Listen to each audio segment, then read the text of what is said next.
everyone. Thank you so much for joining us today. It is right at 3 o'clock, so we will go ahead and get started. This webinar is being offered in both English and Spanish. To select your preferred language, find the globe icon at the bottom left of your screen. Click on the icon and select your preferred language channel.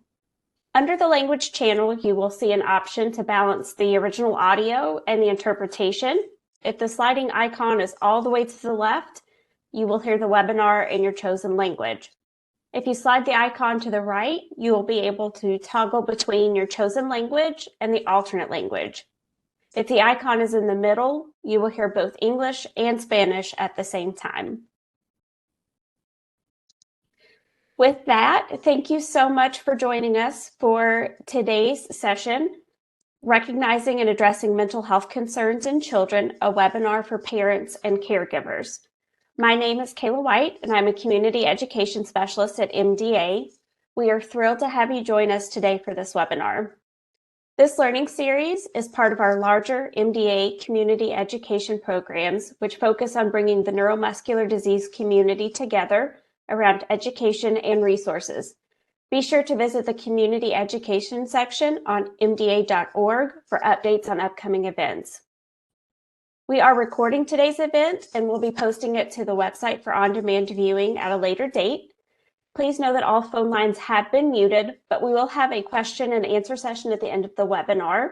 You can use the chat feature to type in your questions, and feel free to send those in as you think of them. They'll be addressed at the end of the presentation. I would also like to thank our webinar supporter, Edgewise Therapeutics. We would not be able to provide community education webinars like this one if not for their generous support, and we are very thankful and appreciative. For over 70 years, MDA has led the way in accelerating research, advancing care, and advocating for the support of our families. MDA's mission is to empower people living with muscular dystrophy, ALS, and related neuromuscular diseases to live longer, more independent lives. Our mission comes to life through these 4 pillars. First, care. Through our national network of MDA care centers across the U.S., we support individuals and families from day one of their journey. Second, champion. Through our advocacy and education efforts, we empower families with information and resources. Third, catalyst. Through our investments in research, we are furthering advancements in treatment discoveries. And fourth, community. Through programs like Summer Camp, our Connections program, and our community events, we are helping individuals and families build supportive connections and relationships. If you haven't done so already, we invite you to join the MDA community by registering with us. I would now like to introduce today's guest, Dr. Paige Lembeck. Dr. Lembeck is a psychologist with the Department of Child and Adolescent Psychiatry and Behavioral Sciences at Children's Hospital of Philadelphia. She received her graduate degree from the University of Nebraska-Lincoln, and her areas of interest include multidisciplinary collaboration, adjustment to illness, and tools to support families facing advanced or incurable disease. Thank you so much for being here today, Dr. Lembeck. The floor is yours. Thank you so much for having everybody. I'll take a second to pull up my slides.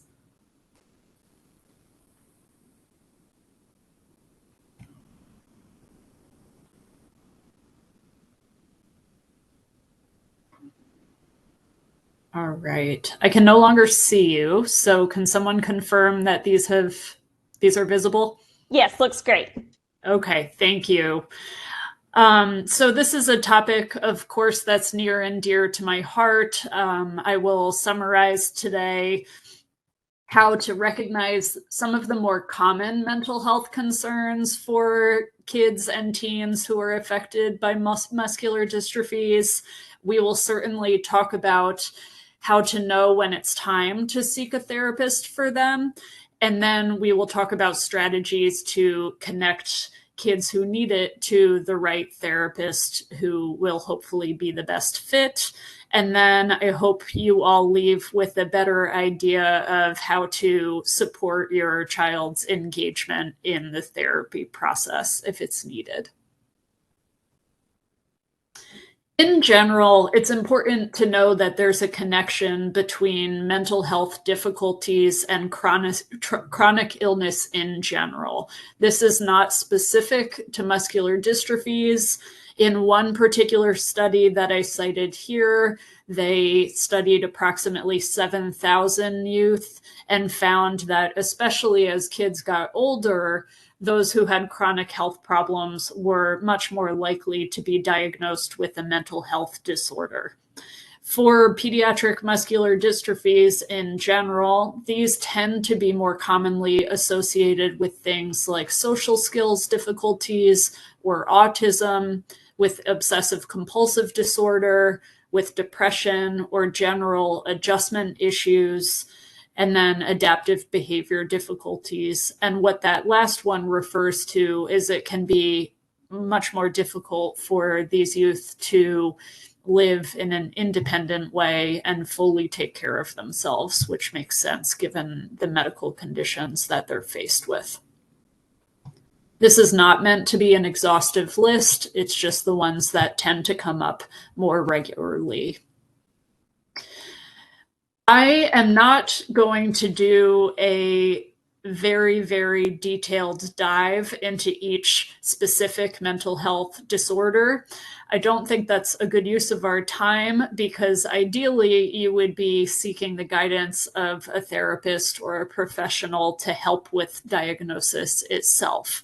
But I would like you to leave with an understanding of what these more common families of disorders can look like. So this first group, and a couple examples that I'm sure you hear very commonly, refer to internalizing symptoms. And they're called internalizing symptoms because they really tend to show up in a way that's more hidden and within a child. They are much different than disruptive behaviors that show up in a much more obvious way. So just to provide some examples of anxiety, we know, of course, this can show up as worries, fears, sometimes a specific phobia, obsessions or compulsions, with which I'll talk about. Staying away from a feared stimulus is really a hallmark of anxiety. Then we see a lot of physical symptoms. I'm sure we can all reflect on times that we ourselves have broken out in a sweat or have had a panic attack, for example. Concentration difficulties, and then problems separating from caregivers. Again, this is meant to just provide some examples of how anxiety can present. One category of disorders that is seen very often with anxiety is depression. And this is very common in the muscular dystrophy population as well, both for younger people and adults. We know this can look like low mood. In kids, it actually can show up more like irritability than true sadness and tearfulness. That's something important to keep in mind. Withdrawal, so spending a lot more time on their own, lower self-esteem, losing interest in things that used to be of interest to them. The fancy word for that is called anhedonia. Sometimes in a more severe state, we can see self-injury like cutting or suicidal ideation, concentration difficulties, again, changes in sleep and appetite. So these are things to look out for. When I speak to my patients about anxiety and depression, I talk to them about how depression is more likely if you're anxious a lot of the time, because it's hard to reach full happiness if you're worried a lot. And then if you're feeling quite depressed, anxiety can also pair with that. So the two can feed off of each other quite a bit. Other common diagnoses and symptoms for the muscular dystrophy population are these three here. For example, when I was working with youth with Duchenne muscular dystrophy in Yale's Muscular Dystrophy Association clinic, we would very commonly see these three disorders, and sometimes more than one was occurring with the others. So for autism spectrum disorder, you can see here some examples. There can be communication delays, social skills weaknesses, a lot of rigidity, like having a hard time with a change in routine, something called a stereotyped behavior. This could be like unusual finger mannerisms or even full body movements like spinning or hand flapping, poor eye contact. It's important for any of these things to consider that, just because you see one or more of these symptoms doesn't mean, oh, that means my child has autism. It could mean that they don't necessarily have the disorder, because everybody has signs or symptoms of some of these. It's really the cluster together and then having a professional confirmed diagnosis that would really be able to answer that question. Just for your awareness, Asperger's doesn't exist anymore. That's something that's really been faded out of our diagnostic manual in the field of psychology and psychiatry. ADHD is extremely common. Also an important fact, I think that people used to make a distinction, ADD versus ADHD. Right now, there's only ADHD with different subtypes. So your child might not be particularly hyperactive, so they might only meet criteria for the inattentive presentation of ADHD, but that refers to the larger umbrella, and ADD itself has also been faded away. I know I'm getting a little technical here. So unsurprisingly, ADHD, there's a lot of focus issues. There can be a lot of hyperactivity, not always. Motivation can be very, very difficult. Task completion can be equally as challenging. I always fondly think of kids with ADHD as the ones who sort of present as being much less put together in some ways. So I'll talk to parents and they'll tell me, oh yeah, my kid always comes home with like, dirt or food or whatever all over them, just having a hard time containing their world compared to others who don't have those symptoms as much. And then to offer some examples of obsessive compulsive disorder, these are thoughts and worries that are very intrusive. So they come into your head even when you're trying hard to control them. And patients with OCD feel like they have very little control over what they're thinking about and obsessing about. To relieve distress from those obsessions, we see people engage in compulsions. These are the behaviors themselves that respond to the obsessions. So I have a patient I'm working with now, and she has a lot of cleanliness and germ obsessions, and her compulsions logically have to do with a lot of cleaning and excessive hand washing. So we talk to patients with OCD about how that helps for the short term, but it actually can perpetuate the cycle of OCD, which is why we seek treatment. These symptoms take up a significant amount of time to meet criteria for this disorder. I think that as we reflect on our lives and the people we know, sometimes it's like, oh, do I have OCD? Because I feel like I have to check that lock before I leave the house or something like that. Or I want the plates to be a certain way in my kitchen cabinet, or I want to make sure this is organized. That doesn't necessarily mean you have OCD. Some people are just particular. And in our diagnostic manual, there's actually a minimum amount of time that people need to be engaging in these things for, I believe it's about like 2 hours a day or something for this to really become a disorder.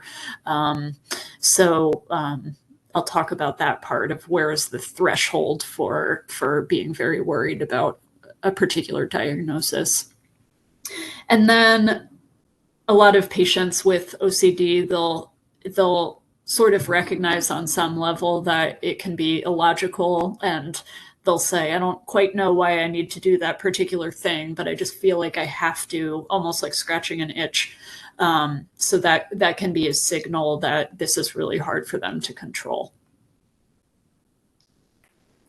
And then I did not want to exclude post-traumatic stress disorder, because for many with chronic illness, and especially with muscular dystrophies, medical trauma can be particularly relevant. And even if medical trauma is not something that has been obviously experienced, as we know, there are plenty of other types of traumatic events that unfortunately people can be subject to.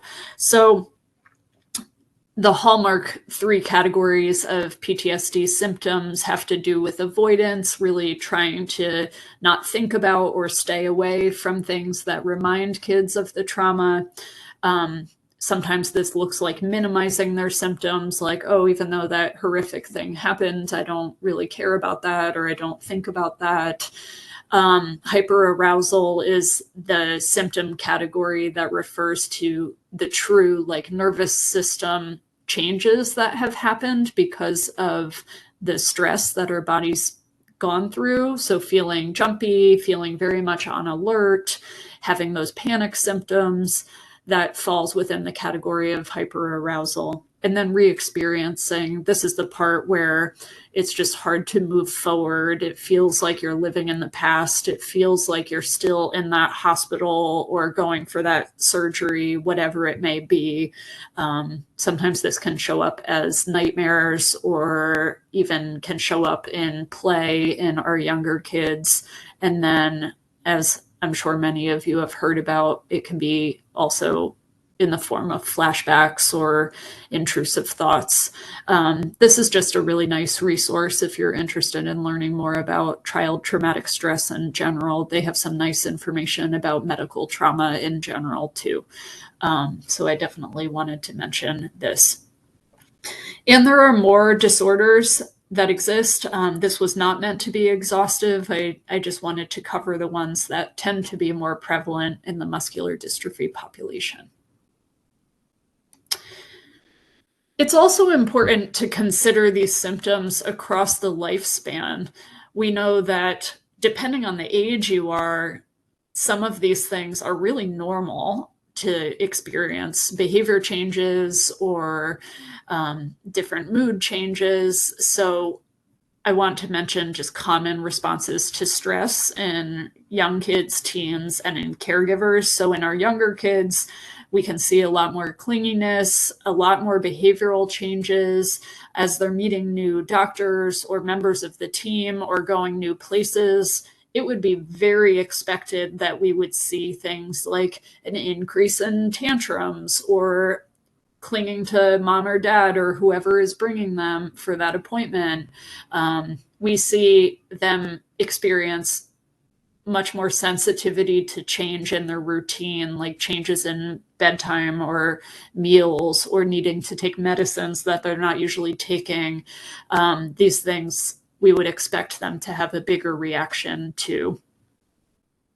Our older kids, on the other hand, they, for any medical condition that affects their physical appearance, they could be much more sensitive around this, much more isolated in general. We could see stronger emotions on either end, so either much bigger displays of emotion and outbursts, or we could see a lot more of depression and quietness and withdrawal. Similar to our younger kids, they can also experience changes in sleep, and then a lot of reaction to missing out on things that their peers might be doing because of their muscular dystrophy. And then caregivers, I know I'm speaking to you all. We also have our own host of challenges to face as we're supporting your child or your teenager or your young adult for that matter. So there can be a tendency to overcompensate for feelings of lack of control, just being completely overwhelmed sometimes by the medical needs. I know I joke with my patients' parents, like, or caregivers, you didn't expect to become a nurse, but here you are caring for your child in all of these ways. Getting upset with seeing your child in pain or discomfort, of course. any range of emotion that are not limited to the ones listed here. And then, of course, increased anxiety about your child's safety and sometimes more serious things like their lifespan and what their future will look like. These are all very common things. What I'll say to the patients I'm working with, and I'll say to you all too, is just because some of these reactions are very normal and expected for the situation, that does not mean that we just leave them alone and don't do anything about them. So that really is a good segue to when do we get more concerned and when do we start to think about getting professional help. Right off the bat, I think this one hopefully goes without saying, but if there's a safety concern of any kind, so if somebody is being harmed or abused themselves, or if they are homicidal, like there is a temptation or a plan that they will hurt somebody else, or suicidal, which refers to them hurting themselves or attempting to end their life, that is automatically a time, of course, to be concerned. Exposure to traumatic events of different kinds. This could range from car accidents to medical trauma like surgery or near-death experience. For medical events, I will say that what we consider traumatic is pretty subjective. So as adults, we might see something as like, oh, that wasn't too bad or too scary. And then for a child, it might be 10 times worse. So I would encourage you to be pretty broad in your definition of what might be something that could cause trauma. On the flip side of that, sometimes we have patients and kids who are extremely resilient, and something that we would expect to be traumatic is not. So it's not a guarantee that just because you went through a typically considered trauma that will cause something like PTSD. You really know your child and your teen or your young adult best.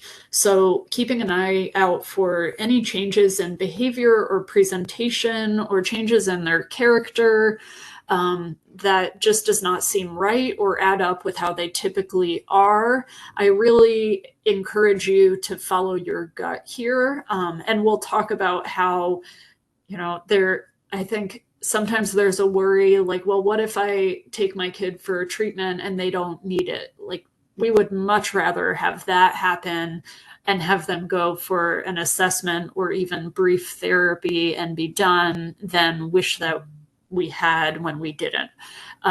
So following your gut, thinking about, is this typical for your kid or is this something that's out of the ordinary? Very importantly, we think about just functioning in general, and are the symptoms getting in the way of their life? So some examples are they getting in the way of medical care? Like, are the behaviors or the anxiety or whatever it is it affecting their ability to go to the doctor, to take their medicine, to do their exercises for physical therapy?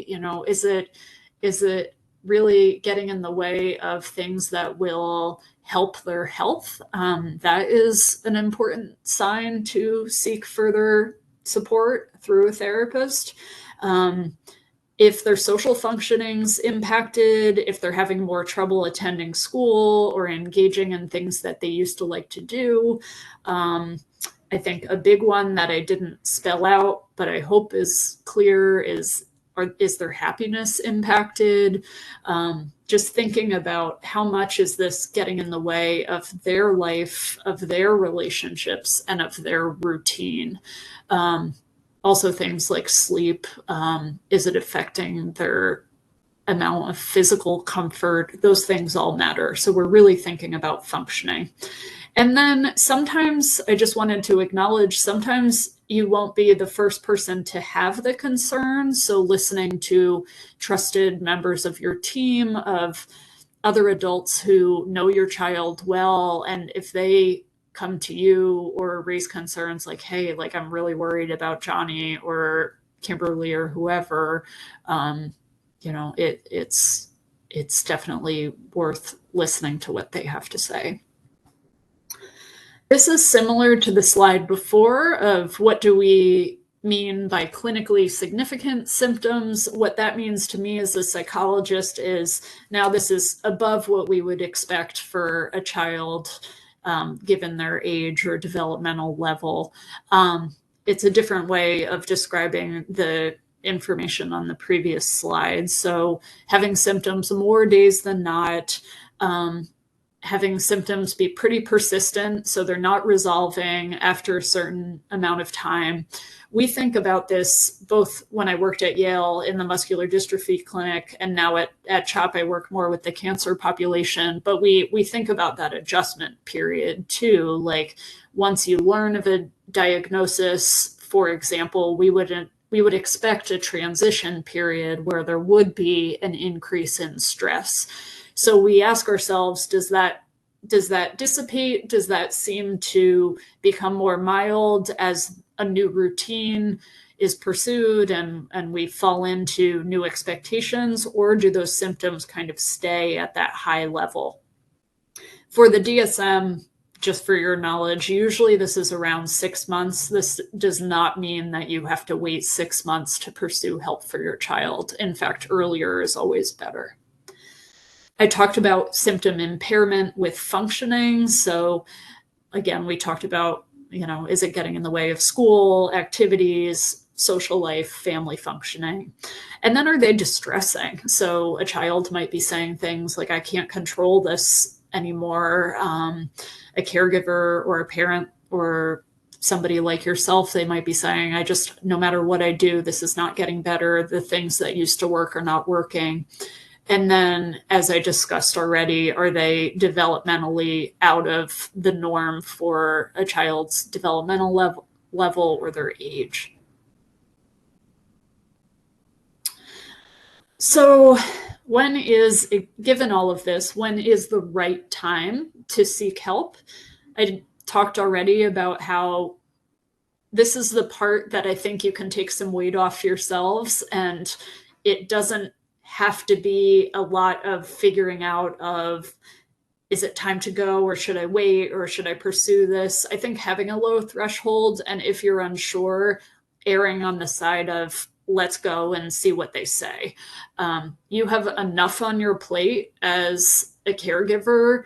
It is not your role to be a licensed therapist unless you actually are a licensed therapist, and even then you wouldn't be for your own child. So give yourself some grace and really enlist somebody's help to determine where to go next with this.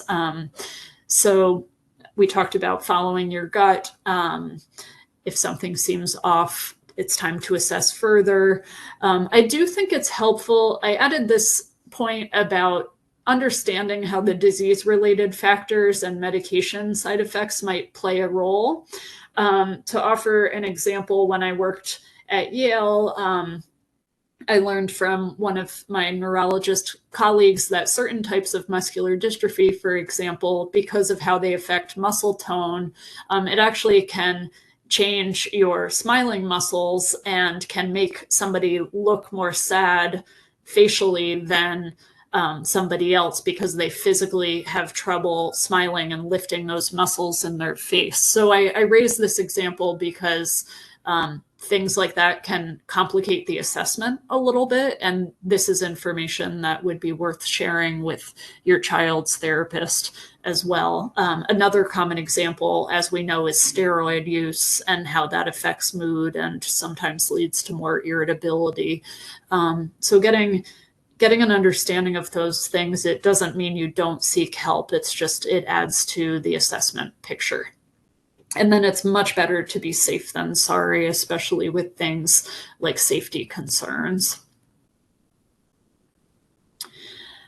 I'll move quickly through this because I think I discussed some of these points. From a prevention and mental health intervention standpoint, earlier is usually better.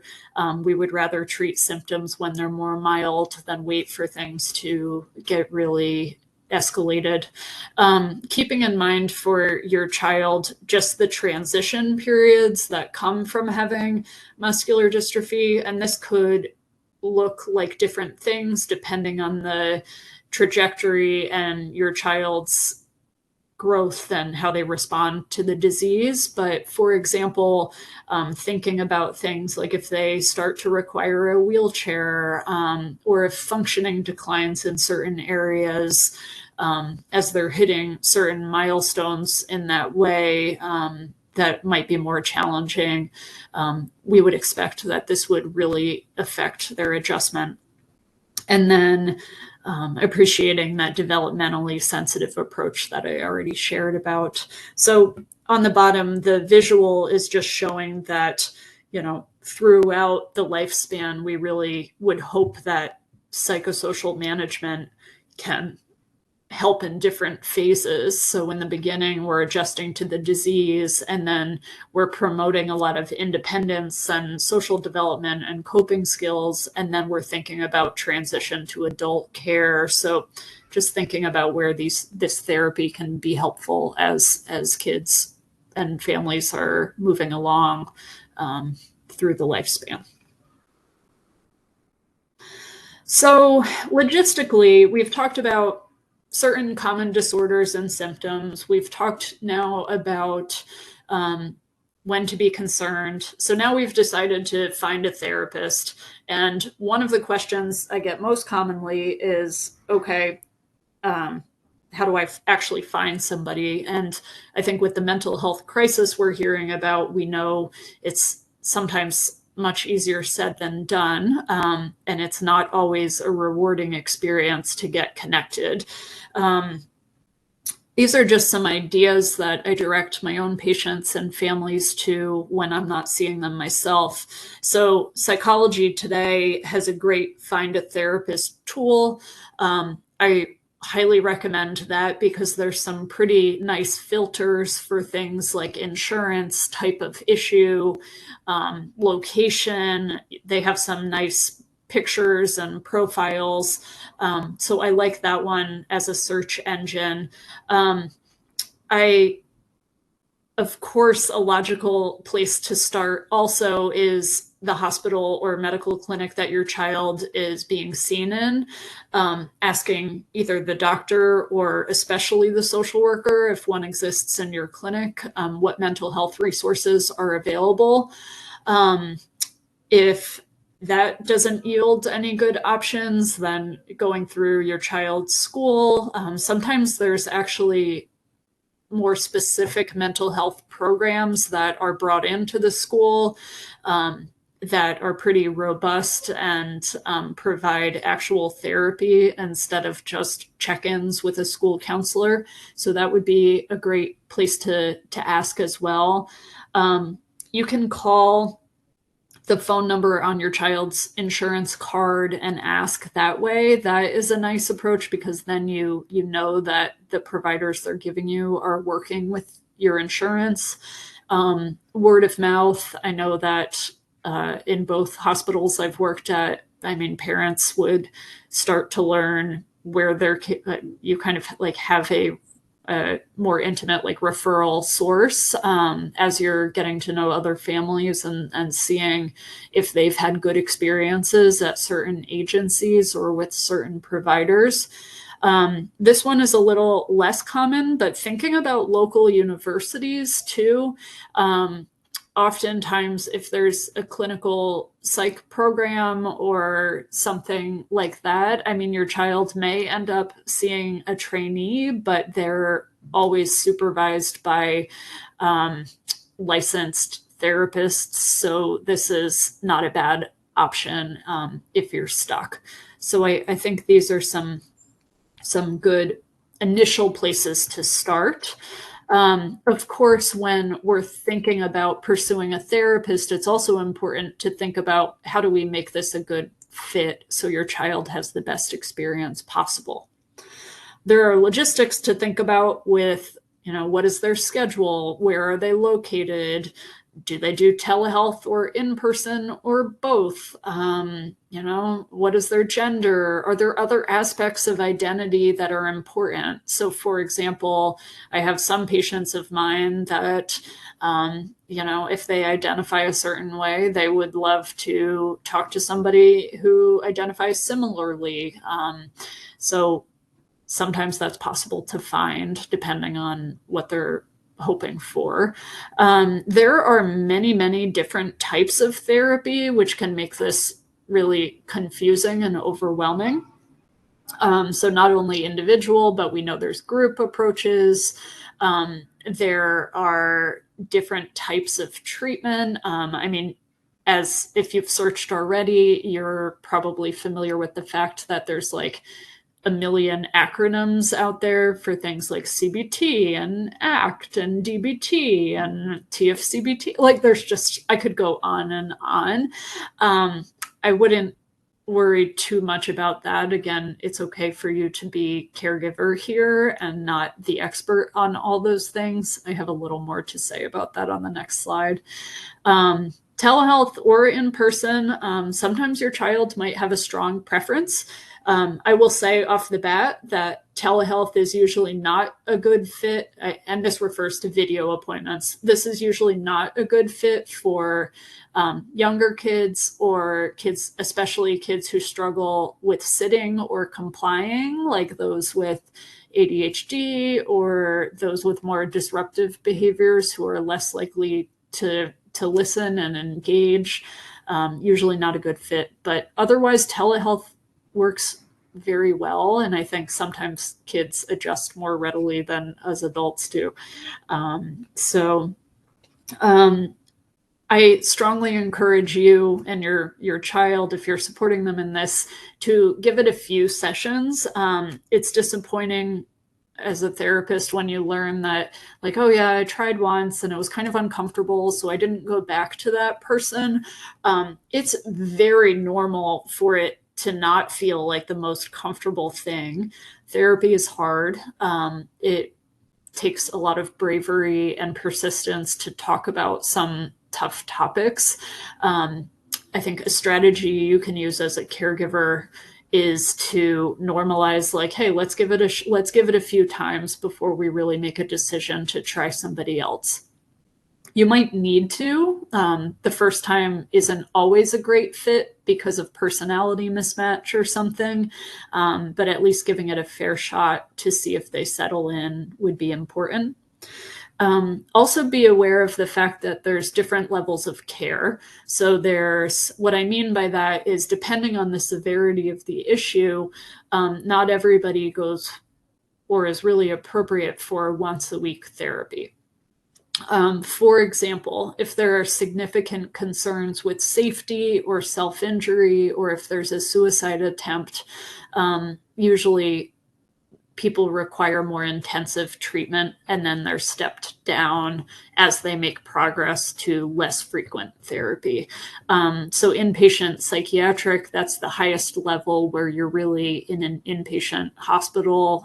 Usually they keep you for sometimes a week, sometimes a few weeks, depending on response. This is really meant to be stabilization and safety building. And then there's intensive outpatient and partial hospital programs, which are multiple days a week, sometimes partial day, sometimes all day, where patients return home overnight. And then there can even be in-home options where somebody comes to the home and does family therapy. These, again, are usually reserved for more serious issues that are not managed within one time a week therapy. Just revisiting some logistics about when you're finding a therapist. So when you call, people ask me a lot, like, what do I ask and what do I need to tell them? Your most important question is, are they taking new patients? I strongly encourage you, if there's a wait list, to get on it, especially if you're having a hard time finding somebody. There can be, there can be cancellations and things that can happen to get you in sooner sometimes. they'll ask you why you want your child to be seen. This can be pretty brief because at the first appointment, they'll be learning a lot more, so you don't have to tell your child's life story. It's nice to know often if they offer psychiatry or medication management. Sometimes they do that at the same place. And if your child needs it, it's nice to have that care bundled. Not a requirement if you're not interested in that, but just good to know. Definitely asking about payment. Do they work with your insurance? If they don't, and if money's a concern, asking, do they have any reduced rates or sliding fee scales? University clinics, for example, are much more likely to have like a cost-effective option. Sometimes services are even free. So that's just hopefully helpful to know. And then what are the next steps? Usually there's paperwork to complete or an intake appointment. Sometimes that first appointment is scheduled with someone who only does the intakes and then assigns to a clinician. Other times you're already meeting with the therapist who will work with your child. So that is pretty agency specific. I wanted to start to wrap up, and I want to leave at least 10 minutes for questions. I wanted to wrap up with, once your child is going, or even before they're starting treatment, how do you help encourage them, knowing that not everyone is super excited about going to talk to someone? I want to give you full permission as a caregiver, as long as your child is under 18, and that's a complicating factor that we can talk about, that it's okay if the decision is unidirectional, or if your child is not fully on board and they need it. Sometimes it simply cannot be the child's choice. Just in the same way that if your child said, hey, mom or dad or grandma or whoever, like, I don't feel like going to the doctor anymore, we wouldn't just be cool with that. So there's times that you might have to kind of require it. I think that it's a little hard to know where that line is, but many times it's okay to really expect that they give it a shot. So in those circumstances, as I put here, like, I recommend just being neutral, like, let's give it a shot, let's try it as your mom or dad, or I think this will be helpful to you. And then they don't have to agree, and you can sort of drop it there and let it unfold.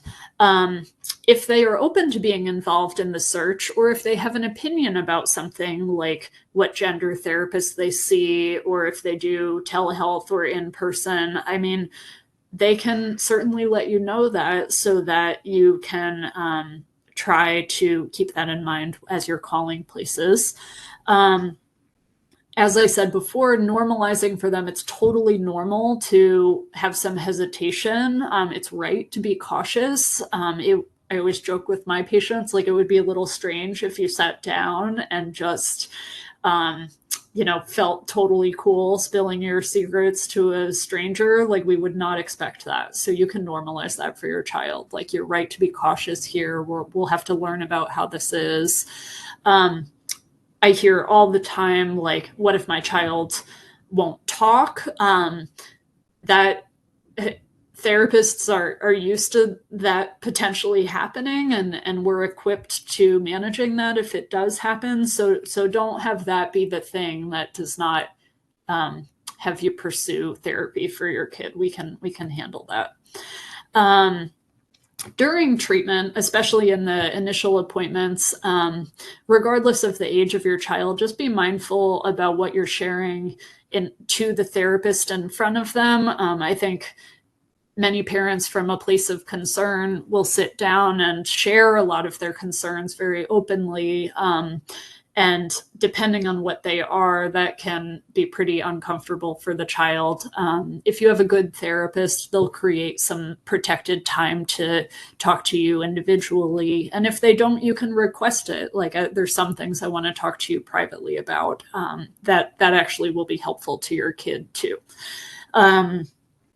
Allow your child, especially if they're a teenager, to form their own opinion. I advise you all, if your child's going, this would not be a great time to be like, oh, isn't Betty the therapist awesome? Like, she seems so young and cool, and don't you think it'll be great? Especially if there's a little bit of conflict between you and your child. We want them to have the chance to form their own opinion and not have to think about how yours fits into that. So I always encourage people, just be neutral. You don't have to say much of anything about your impression. Certainly you can ask your child, what did you think? How did it go?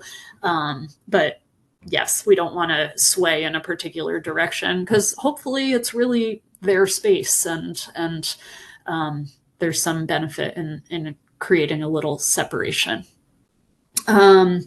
Maintain communication with the therapist about the treatment plan.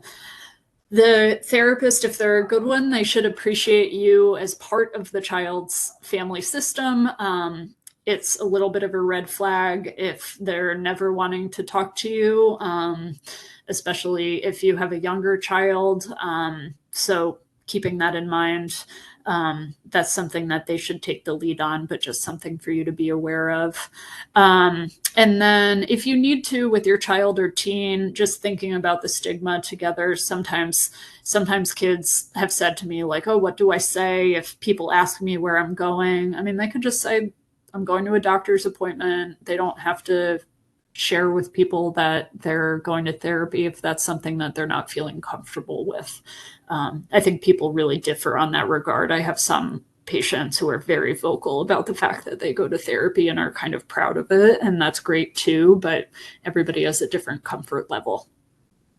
I wanted to wrap up by acknowledging that, again, even though there's a connection between chronic illness and mental illness, that's not a guarantee, and there's a lot of individual difference.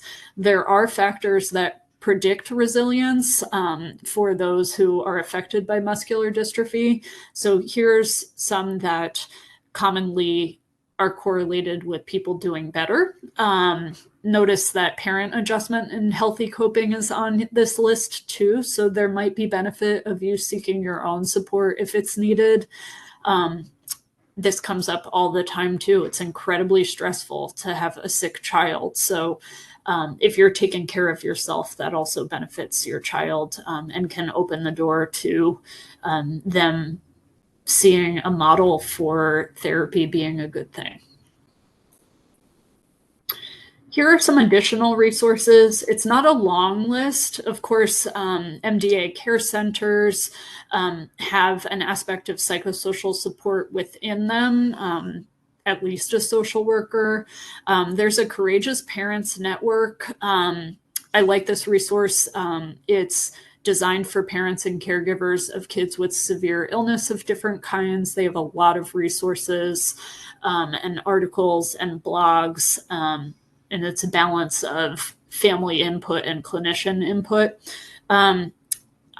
This third link, therapy is an option. Here's how to get help. This is sort of a plug for a different, I was interviewed about a very similar topic, and in writing, they took a lot of information about just the therapy process and how to think about that and how to find someone. So there's even more detail within that. And then recently at CHOP, where I work, one of our psychologists talked about the topic of finding a therapist within this recent article. Some of it is about suicide, but other parts are about mental health supports in general. So I wanted to share these resources. So in summary, there is a connection between muscular dystrophy and having a higher likelihood of mental health challenges. This is not a guarantee. I hope you walk away feeling a little more empowered to pursue therapy for your child if that's something that you feel is needed. And then I provided resources that might help you think about the right fit for your child and family. So thank you very much. I included my email address here, and I'm happy to take any questions at this time.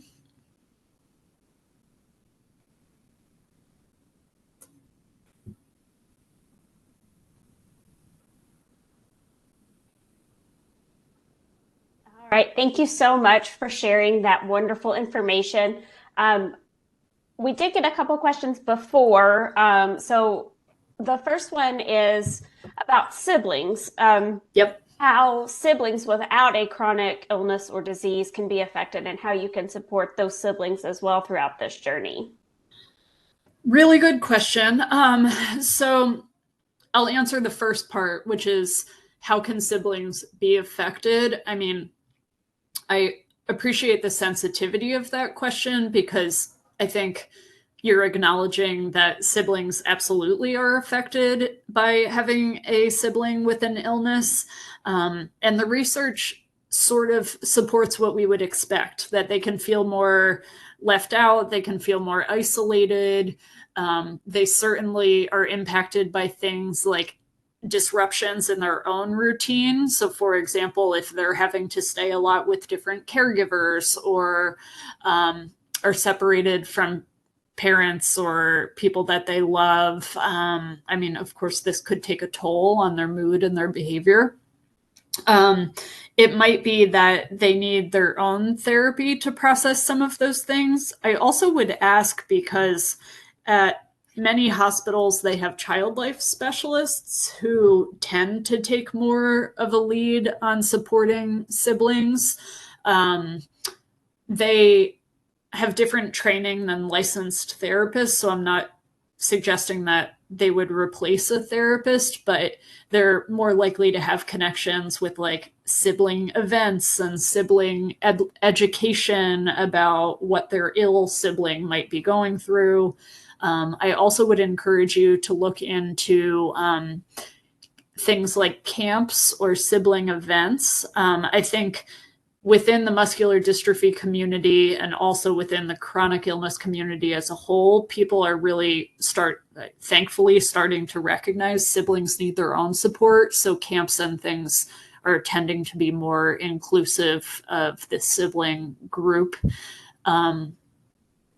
Yeah, those are my initial thoughts. And then it also will depend on the sibling. Some kids really benefit from little kind of excursions, like let's go and you can see where your brother or your sister gets treatment, and you can like to take away some of the mystery around what's happening. I have some siblings who say like who sort of have this assumption that when you go to the hospital, it's like it must be an awesome place because you get toys and all this attention, and then they show up and they're like, oh, actually this kind of stinks, and you sit in a room waiting for the doctor for like a very long time. So like sometimes that's not bad for them to see some of that. And then I see links are being shared, which is great. All right, thank you. And for anybody in the audience, if you have questions, feel free to use the chat feature to type those in, and we'll be monitoring that. So somebody has asked, getting treatment, their child is a little anxious or scared to go see a therapist or a counselor. How can you help frame that to ease their anxiety and worry about that? Yep. So so I hope I'm answering this correctly, but I'm assuming they have not been yet and they're anxious about going to begin with. That's what it sounds like. Yes. Okay. I think that goes back to normalizing that for them. So we always think if somebody's anxious about something, that means like the alarm bell is going off a little for like, oh, this is feeling dangerous and I don't know if I should pursue it. So normalizing like, okay, the hesitation makes sense because you haven't done this before. It's a brand new thing. You don't know, you haven't met this person yet. Like really allowing them to feel a little nervous. And then this is where, as that person's parent, like you can be empowered to show them, like, even though this is a little nerve-wracking, we're going to give it a try, and I'm going to go with you to that first appointment, and then we'll see how it goes and go from there. There's, and this is beyond the scope of this talk, but there's some interesting anxiety intervention work that is only working with parents. And the idea behind it is like, if we accommodate too much as adults, then we feed into the anxiety. So if you, as that kiddo's parent were to say like, oh, you're right, like we're going to hold off, then I'm not sure if that's really helpful, because it's sending a message to your kiddo that like, oh, you're right, this is like not a good thing to pursue. So there's a lot that can really be to their benefit to be like, yep, like I hear you. I totally know you're nervous about this. That makes sense. And I'm confident that you can get through it, and I'm going to make the appointment. And then what you could also do is just make it really predictable for them. So you can, once you find the person, you can let them know when the appointment's happening. Maybe you can plan something fun for after the appointment. You can let them know how long it's going to last for. I've had some parents do things like, if they can find a picture of the person, sometimes they have a website or something, you can be like, oh, here's the person you're going to be meeting with. So there's a lot to, as much as you can make it sort of as predictable as it can be without knowing the details of exactly what they'll ask, I think that can be helpful too. Perfect. We did have a question come in. As the caregiver, how do you approach other curious kids asking why she has a wheelchair, or questions like that? But also allowing the question, I don't know how to respond without making her feel entirely different. Yeah. That is a really good question, a really common question too. I immediately have a question about how old Tiffany's child is.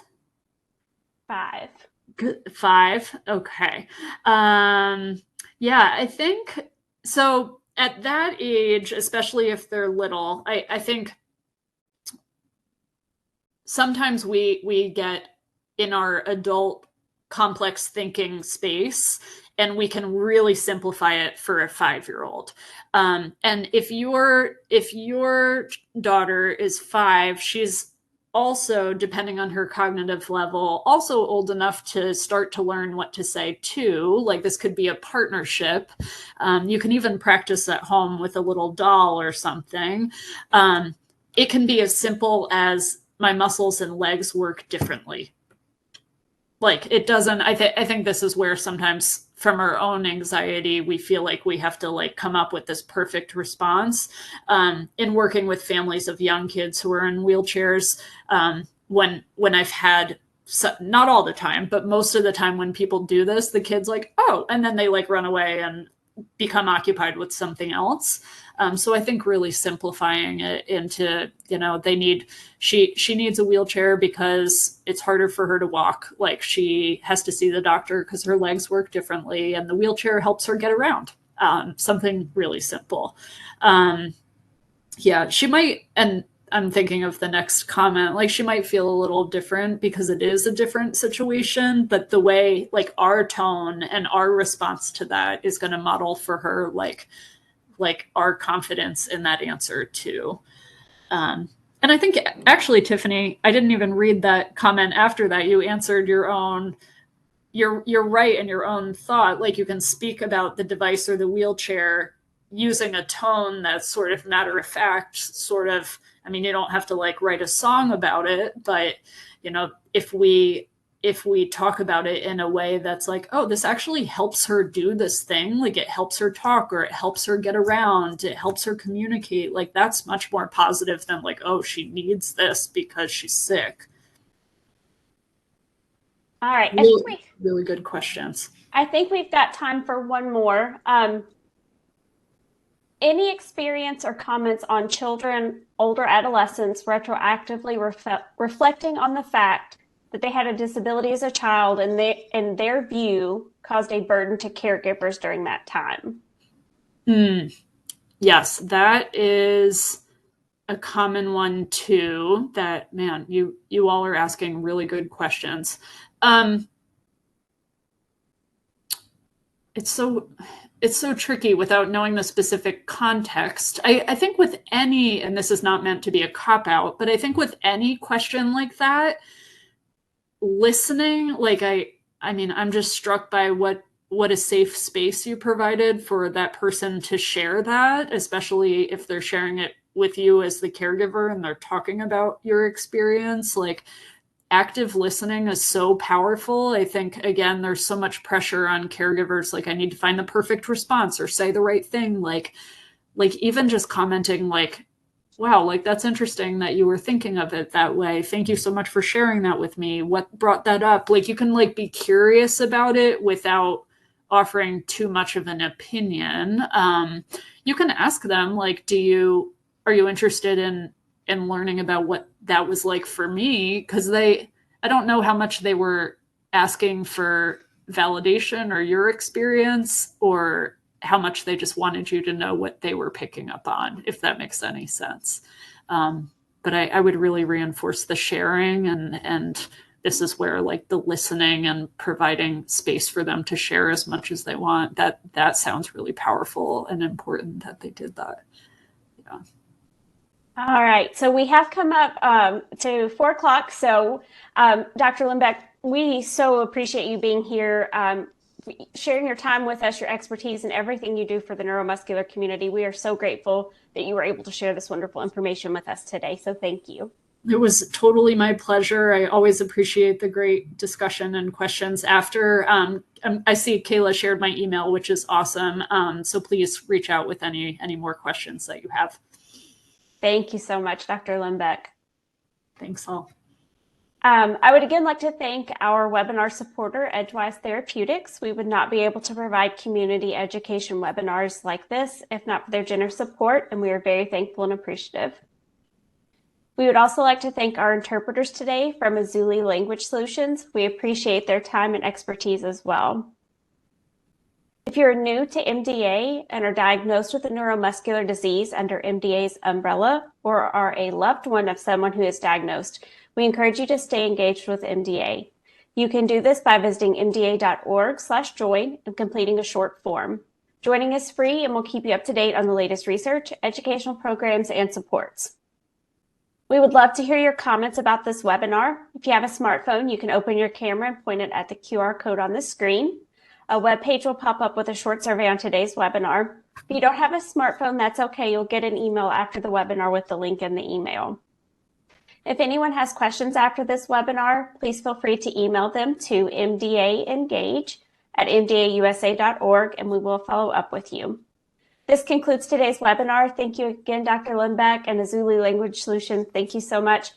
Thank you, everybody, for attending, and we hope to see you again very soon. Have a great day.